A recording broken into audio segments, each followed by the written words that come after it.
Hey, السلام عليكم ورحمة الله وبركاته. waxaan marayaa hawdka cilada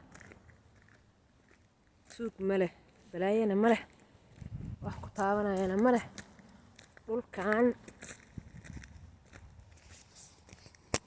dhulkan dawla yahay waa la is xukumaa. halka biyaha shalaq leh tog biyo maraayo wax ku taabanaya iyo wax ku maagaya iyo wax ku caaya ma leh. halka ambalaas ba maraysa ma garateen.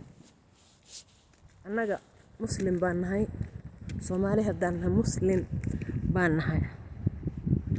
haddana dhibka iskama dayno, waa isdilayna, waa isdheebaynayna, waa iscaayayna. maxay ku dhacdo?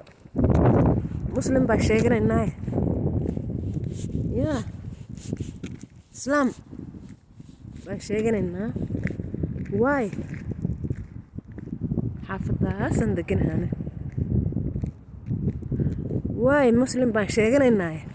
waay tuuguleenahay, waay dadka dila aan u leenahay, waay dadka u dhibaataynaa, waay xumaan iyo dhibaato u samaynaa.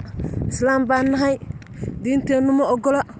waa naloo diiday inaan qof dhibaatayno, inaan qof xumayno, inaan qof dhaawacno. yaa jidkaa dheer oo tagaa iyo ciladaa baan soo maray. tuug ma leh, dhibaato ma leh, waxa waa cilo hawd weeye. halkaas halka waa magaaladii, meel walba magaaladii ma garateen. mugdigaas halkaa marmar habeenkii kubad baa lagu ciyaaraa meesha. dadkan waa dadka waddankan dhista waa gaalo. qaarkood waxba ma aaminsana.